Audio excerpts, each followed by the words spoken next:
चेतना और तप, मानसिक और भावनात्मक अनुशासन के माध्यम से चेतना का परिष्कार।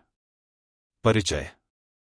तप एक ऐसा आंतरिक बल है जो चेतना को शुद्ध करने, स्थिर करने और उसकी ऊर्ध्वगति सुनिश्चित करने में सहायक होता है।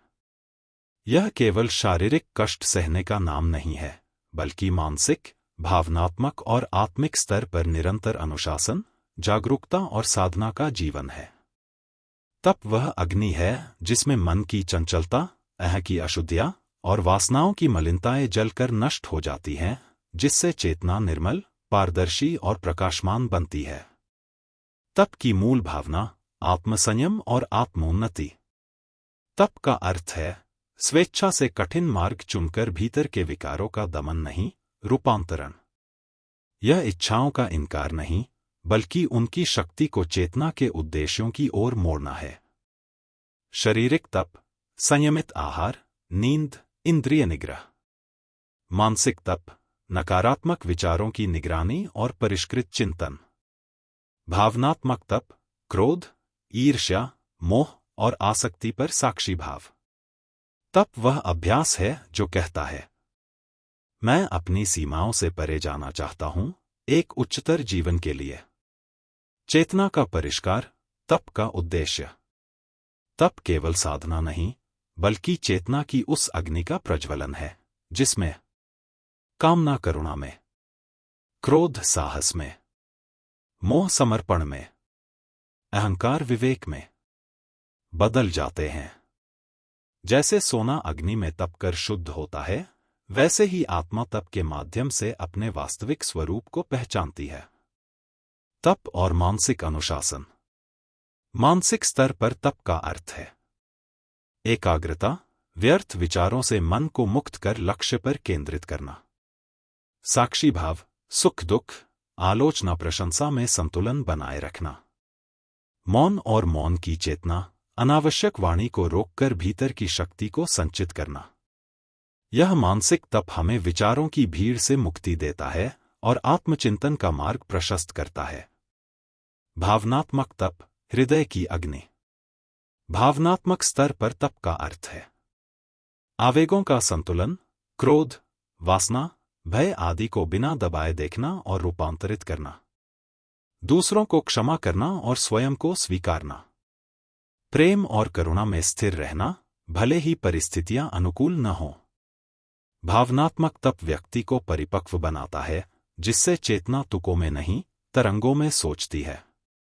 तप और आत्मचेतना का संबंध। तप चेतना को सहिष्णुता देता है जब दूसरों की सीमाओं को स्वीकार कर पाते हैं। नैतिक शक्ति देता है जब लोभ, असत्य या भ्रष्टाचार के आगे झुकते नहीं। आत्मिक गहराई देता है जब बाहरी उपलब्धियों से आगे बढ़कर आत्मा की शांति को प्राथमिकता देते हैं। तप का अंतिम उद्देश्य है चेतना को अपने शुद्धतम, निर्भय और दिव्य स्वरूप में प्रतिष्ठित करना। तप और दैनिक जीवन। तप कोई पहाड़ पर साधु बनने की बात नहीं है।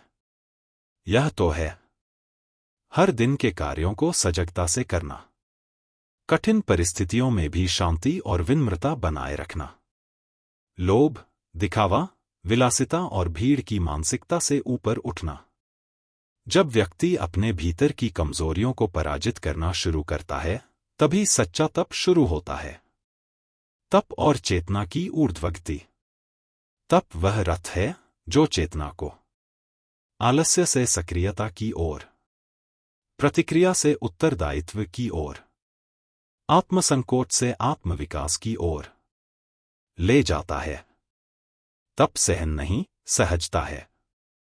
तप पीड़ा नहीं, परिष्कार है।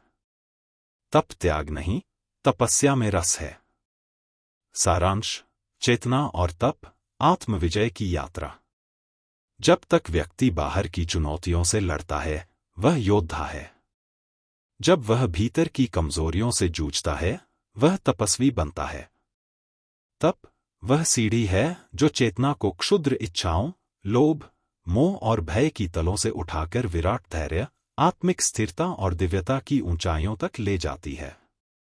यह केवल उपवास या कष्ट सहने का नाम नहीं, बल्कि मन, वाणी और व्यवहार में सतत अनुशासन, शुद्धता और आत्मनियंत्रण की साधना है। तप से विकार जलते हैं, वासनाएं गलती हैं, चेतना चमकती है और आत्मा प्रकट होती है।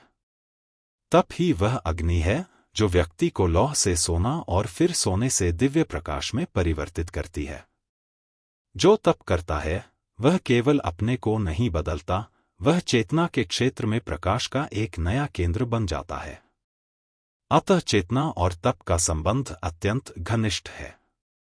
तप बिना चेतना की ऊर्ध्वगति अधूरी है और चेतना के बिना तप केवल कष्ट है, सार नहीं।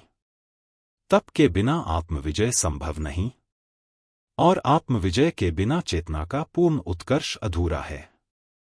धन्यवाद। Madan Mohan, global humanity mission.